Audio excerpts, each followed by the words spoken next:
একজন প্রসিদ্ধ আলেম মারা গেছেন। তার ফেসবুক ও ইউটিউব চ্যানেল এখনো সচল। এখনো তার ভিডিও মিলিয়ন মিলিয়ন ভিউ হয়। এই দুটো চ্যানেল কি তার জন্য সাদকা জারিয়া হবে? উত্তর হলো হ্যাঁ, অবশ্যই। যদি কোনো ভালো কাজ কেউ রেখে যান দুনিয়াতে, তাহলে তার মৃত্যুর পরও সেই ভালো কাজের ধারা অব্যাহত যতদিন থাকবে, তার জন্য তিনি অবশ্যই আশা করা যায় সওয়াব লাভ করবেন আল্লাহ তাআলার কাছে। যে সমস্ত সওয়াবে জারি বা আল্লাহ তাআলার কাছে যে সমস্ত বিনিময় মানুষ নিয়মিত পেতে থাকেন, তার মধ্যে একটা হলো উপকারী ইলম।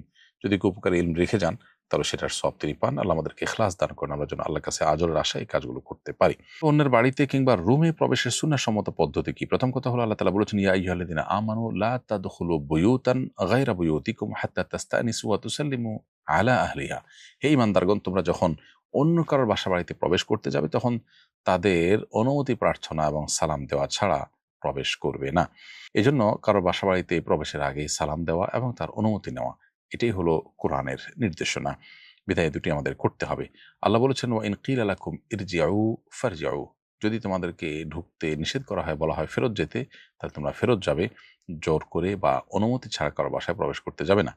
আরেকটি গুরুত্বপূর্ণ বিষয় হলো কারো বাসা-বাড়িতে গিয়ে উকি দেওয়া বা দূর থেকে বাহির থেকে উকি দেওয়া, উকি-ঝুঁকি দেওয়া, এটা নিষিদ্ধ। হাদিসে এটিকে চোখ তুলে ফেলানোর মতো অপরাধ বলে বিবেচনা করা হয়েছে। সেজন্য এটা করা যাবে না। দরজার বরাবর দাঁড়িয়ে কারোর প্রাইভেসি লঙ্ঘন হতে পারে সেরকম কাজ করা বা একপাশ থেকে আপনার আলতো করে দেখা, চুরি করে, এই জিনিসগুলো নিষিদ্ধ। এমনিতে আপনি নিজের নজরের হেফাজত করে, অনুমতি প্রার্থনা করে সালাম দিয়ে কারোর বাসায় প্রবেশ করবেন, সেটি হলো সুন্নাহ। বাচ্চার সুস্থতার জন্য এতিমখানায় একটি ছাগল দানের মানত করেছিলাম। এখন সম্পূর্ণ ছাগলটাই কি দান করতে হবে? নাকি ছাগলের ভুঁড়ি ইত্যাদি আমরা নিজেরা রেখে দিতে পারবো? মানত যদি বিশুদ্ধ হয়, তাহলে সেটাকে পরিপূর্ণরূপে মানতে হয়। যেহেতু আপনার মানতটি বিশুদ্ধ হয়েছে এবং শরিয়া দৃষ্টিকোণ থেকে পালনযোগ্য মানত বা পালনীয় মানতে পরিণত হয়েছে, বিধায় আপনি অবশ্যই আপনার এই ছাগলের সবটুকুন অংশ গরিব দুঃখীকে, এতিমদেরকে আপনি খাইয়ে দিবেন। এখানে কোনো কিছু আপনি রাখতে পারবেন না, সেটা হোক ভুঁড়ি বা অন্য কোনো অংশ ছাগলের। দাড়ির মূল অংশ ঠিক রেখে আশেপাশের দাড়ি অনেকে শেভ করে থাকেন। এটা কি শরিয়ত সম্মত? দাড়ি বলতে আপনার এই ২ চোয়ালের যে হাড়, হাড়ের উপর যেগুলো থাকে, একটু সামনে বা একটু পেছনে বা একদম বরাবর হাড়ের মাঝে মোটামুটি হাড়কে ঘিরে যে দাড়িগুলো হয়, সেগুলো সবগুলোই আসলে রাখতে হবে। এর কোনোটাকে কাটা উচিত নয়, চাচা উচিত নয়। বিধায় এটা যদি কেউ কাটেন, চাচেন, তাহলে সেটা ভুল। বজ্রপাত হওয়ার সময় করণীয় কি? এ সময় করণীয় বিশেষ কোনো আমল আছে কি? বজ্রপাতে প্রায় সময় আমরা শুনতে পাই অনেক মানুষের প্রাণহানি ঘটে, অনেক বিপদের কথা আমরা শুনতে পাই, অনেক দুর্ঘটনার কথা আমরা শুনতে পাই। বজ্রপাতের সময় একজন ইমানদারের ২ টি করণীয়ের কথা আমরা বলব। প্রথম করণীয় হলো সর্বোচ্চ সতর্ক থাকা, যাতে করে তিনি কোনো বিপদের মুখোমুখি না হন, আকস্মিক মৃত্যুর মুখোমুখি যেন না হন। সেজন্য এ বিষয়ে যারা এক্সপার্ট এবং অভিজ্ঞ আছেন, বিভিন্ন গবেষণার আলোকে যারা এ বিষয়ে যে সমস্ত নিরাপত্তা বিষয়ক পরামর্শ দিয়েছেন, টিপস দিয়েছেন, সেগুলোকে মেনে চলা একজন ইমানদারের কর্তব্য। কারণ আল্লাহ তাআলা বলেছেন, ওয়ালা তুলকু বিআইদিকুম ইলা তাহলুকা। তোমরা নিজেদেরকে ধ্বংসের দিকে ঠেলে দিও না। এজন্য আমাদেরকে আত্মরক্ষার জন্য চেষ্টা করতে হবে। বাসাবাড়িতে থাকলে আমরা যেন জানালা, দরজা ইত্যাদি ধরে না থাকি, বারান্দায় যেন না যাই, টেপে পানি দিয়ে আপনার থালা-বাসন ধোয়া বা অন্য কোনো গৃহস্থালী কাজে যেন আমরা টেপে যেন আমরা না থাকি। ধাতব কোনো কিছুর স্পর্শে, পানির স্পর্শে যেন আমরা না থাকি এবং মোবাইল ইত্যাদি চার্জরত অবস্থায় যেন হাতে না থাকে। এই বিষয়গুলোতে তারা আমাদেরকে বিশেষভাবে সতর্ক করে থাকেন। এগুলো আমাদেরকে মেনে চলতে হবে। বাসার বাইরে থাকলে আমাদেরকে তারা পরামর্শ দিয়ে থাকেন আমরা যেন বাসার বাইরে গেলে বাইরে থাকলে কোনো গাছের নিচে বা বিদ্যুতের খুঁটির নিচে যেন আমরা আশ্রয় না নেই। বরং আমরা যেন আপনার নদীতে থাকলে, পুকুরে থাকলে দ্রুততার সাথে যেন আমরা উঠে যাই এবং ধাতব কোনো বস্তু থেকে যেন আমরা দূরে থাকি। আর সাধারণ অবস্থায় থাকলে যদি কোথাও ছাদের নিচে বা গাড়িতে আশ্রয় নেওয়ার সুযোগ থাকে সেটি নেওয়া। আর যদি না নেওয়ার সুযোগ থাকে, তাহলে সেক্ষেত্রে বসে গিয়ে কানে আঙ্গুল দিয়ে থাকার জন্য তারা পরামর্শ দিয়ে থাকেন। তো এই জাতীয় যে সমস্ত পরামর্শগুলো দিয়ে থাকেন সংশ্লিষ্ট বিষয়ে এক্সপার্টরা, সেগুলো মেনে চলতে হবে নিজেকে রক্ষা করবার প্রয়োজনে।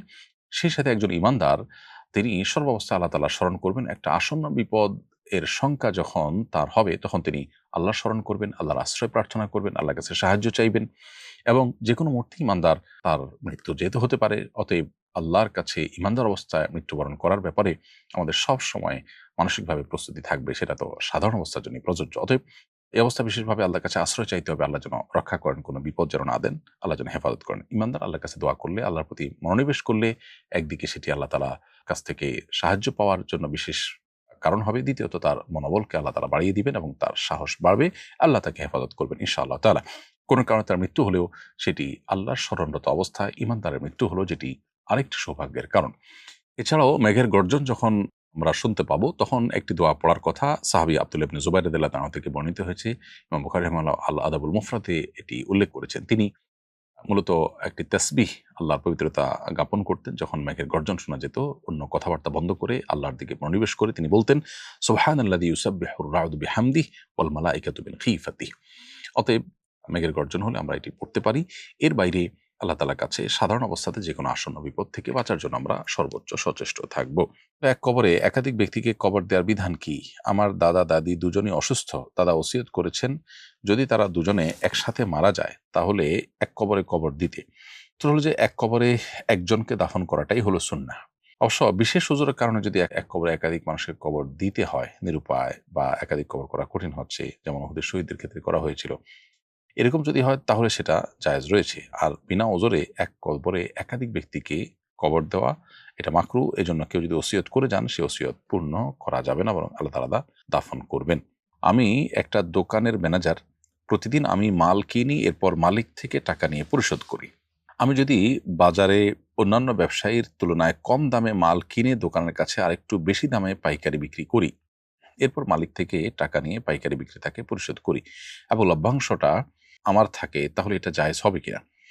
উত্তর হলো না। প্রিয় দর্শক, এটি জায়েজ হবে না। কারণ আপনাকে মালিক রেখেছেন, বেতন দিচ্ছেন। এই বেতনটা কিসের বিনিময়ে দিচ্ছেন? মালিকের হয়ে আপনি এই কাজগুলো করবেন। সে কাজ করতে গিয়ে যদি আলাদা মুনাফা আপনি মাঝখান থেকে অর্জন করেন, সেটা এক ধরনের প্রতারণা হবে। এবং আপনার আমানতদারিতার সাথে দায়িত্ব পালনের অংশ হিসাবে আপনি এমনিতেই সর্বনিম্ন দামে মালিককে মাল কিনে দিবেন। এটা আপনার ডিউটির অংশ। বিধায় সেখানে আলাদা বা উপরি ইনকাম যদি আপনি করতে যান, সেটি অবশ্যই নাজায়েজ হবে এবং সেটি আপনার জন্য হালাল হবে না। টুপি পরে কিংবা অন্য কিছু দিয়ে হলেও মাথা ঢেকে ওয়াশরুমে যেতে হয়। হজে আমরা কি করব? খালি মাথায় কি ওয়াশরুমে যাব? প্রথম কথা হলো যে টুপি পরে বা মাথায় কিছু দিয়ে ওয়াশরুমে যেতে হবে, না হলে গুনাহ হবে খালি মাথায় গেলে। এরকম কোনো কথা কোরআন বা হাদিসে নেই, বা শরীয়তের কোনো বাধ্যবাধকতা নেই। তবে অনেক উলামা ইকরাম খালি মাথায় না গিয়ে মাথা ঢেকে ওয়াশরুমে যাওয়াটাকে মুস্তাহাব বলেছেন। যদিও হাজিদের জন্য এটি এহরামরত অবস্থায় প্রযোজ্য নয়। এহরামরত অবস্থায় বরং খালি মাথায় তারা যাবেন। পুরুষ হাজিরা তারা খালি মাথায় এহরামরত অবস্থায় ওয়াশরুমে যাবেন এবং খালি মাথায় থাকবেন তারা। আমার এক আত্মীয় একটি সরকারি প্রতিষ্ঠানে চাকরি নিয়েছেন। চাকরিটা মৌলিকভাবে হালাল। শোনা যাচ্ছে তিনি এই চাকরিটি পেতে ঘুষ দিয়েছেন। তার পক্ষ থেকে দেয়া কোনো উপহার গ্রহণ বা তার উপার্জনের টাকায় কেনা খাবার খাওয়া কি আমাদের জন্য হালাল হবে? কেউ ঘুষ দিয়ে চাকরি নিলে ঘুষ দিয়ে চাকরি নেওয়াটা হারাম, গুনাহের কাজ করেছেন। তবে নিরুপায়, অথচ তার হক আছে, তাকে বাধ্য করা হয়েছে, এমত অবস্থা হলে আসলে তার জন্য এটি গুনাহ হবে না। যিনি গ্রহণ করেছেন তিনি গুনাহগার হবেন। আর যদি স্বেচ্ছায় সেদে নিজে ঘুষ দিয়েও থাকেন, তাহলেও তিনি হারাম কাজ করেছেন, কিন্তু উপার্জন যেটি করছেন হালাল কাজ করে উপার্জন করছেন, তার পারিশ্রমিক নিচ্ছেন, সেটি কিন্তু হারাম হবে না। বিধায় উপার্জিত যে সম্পদ সেখান থেকে আপনাকে কোনো উপহার উপঢৌকন দিলে আপনি সেটি গ্রহণ করতে পারেন। মিরাজ বন্টনের পূর্বে যৌথ সম্পদের উপর কি ওয়ারিসদের যাকাত দিতে হবে? উত্তর হলো, যাকাত ওয়াজিব হওয়ার জন্য সম্পদের পূর্ণাঙ্গ মালিকানা শর্ত। কেউ মারা যাওয়ার পর তার রেখে যাওয়া পরিত্যক্ত সম্পদ ওয়ারিসরা যখন বুঝে পায় তখন সবাই মালিক হয়। আর যতক্ষণ পর্যন্ত সবাই বুঝে না পায়, সবাই হস্তগত না হয়, ততক্ষণ পর্যন্ত মালিকানাটা পূর্ণতা পায় না। আইনগতভাবে তারা মালিক, তাদের বাবার মায়ের রেখে যাওয়া সম্পদের মালিক তারা, বা ওয়ারিস হিসাবে যারা আছেন, যিনি মারা গেছেন তার ওয়ারিস হিসাবে তার রেখে যাওয়া সম্পদের নির্দিষ্ট হারের হিস্সার মালিক তারা। কিন্তু এটা পূর্ণতা পাবে তখন যখন এটা বুঝে পাবেন। যেহেতু বুঝে পাননি, এই জন্য এটার যাকাত দিতে হবে না। তবে যদি দীর্ঘদিন পর্যন্ত এভাবে ফেলে রাখা হয়, অথচ বুঝে পেতে কোনো অসুবিধা নাই তাদের, তারা চাইলেই ভাগযোগ করে নিতে পারেন কিন্তু নিচ্ছেন না, ঝুলিয়ে রাখছেন, তাহলে সেক্ষেত্রে পাকিস্তানের বানুরি টাউনের ওলামা ইকরামের ফতোয়ার আলোকে এই যৌথ টাকাটার উপরে যাকাত দিতে হবে। ওয়ারিসরা আনুপাতিক হারে যার যতটুকু হিস্সার মালিক তিনি ততটুকু, অন্যান্য সম্পদের সাথে এটা মিলে যদি যাকাত যোগ্য হয় তাহলে সেক্ষেত্রে তিনি যাকাত দিয়ে যেতে হবে। যদিও এক্ষেত্রে অন্যদের ভিন্ন মত আছে। কারণ হলো, হস্তান্তর প্রক্রিয়া পূর্ণতা পায়নি এবং হস্তগত হয়ে মালিকানাটা পরিপূর্ণতা অর্জন করেনি, সেজন্য আপনার ভিন্ন দৃষ্টিকোণ থেকে এটির পর যাকাত আসে না। কিন্তু যাকাত দেওয়াটাই হলো অধিকতর নিরাপদ। বিশেষ করে আজকাল বছরকে বছর এভাবে যৌথ সম্পদ ফেলে রাখা হয় কোনো বিশেষ কারণ ছাড়া। এমনিতেই কোনো মানুষের মৃত্যুর পর যত দ্রুততার সাথে সম্ভব তার সম্পদ বন্টন করে নেওয়া এবং ওয়ারিসদের মধ্যে ভাগযোগ করাটা এটা আমাদের কর্তব্যের অংশ। বাবা মারা যাওয়ার পূর্বে আমাদের এক ভাইয়ের জন্য একটি জমির ওসিয়ত করেছেন। এখন কি সেই ভাইকে জমিটি দিতে হবে? উত্তর হলো, বাবা মারা যাওয়ার পূর্বে যদি তার কোনো সন্তান এর জন্য কোনো ওসিয়ত করে যান কোনো জমি দেওয়ার জন্য, তাহলে সে ওসিয়ত পূর্ণ করতে হবে না। কারণ নবী রাসূলুল্লাহ সাল্লাল্লাহু আলাইহি ওয়াসাল্লাম বলেছেন, লা ওয়াসিয়াতা লিওয়ারিসিন, কোনো ওয়ারিসের জন্য ওসিয়ত চলে না। আপনার বাবার সম্পদে যেহেতু আপনার ভাইয়ের জন্য নির্দিষ্ট হিস্সা ফিক্সড করা আছে কোরআনে, অতএব তিনি ওয়ারিস, আর ওয়ারিস হওয়ার কারণে তার জন্য আর ওসিয়ত চলবে না। আপনার বাবা চাইলে আপনার ভাতিজাদের জন্য ওসিয়ত করতে পারতেন, কারণ নাতি নাতনি তাদের জন্য শরিয়া কোনো হিস্সা রাখেনি দাদা বা নানার সম্পদে।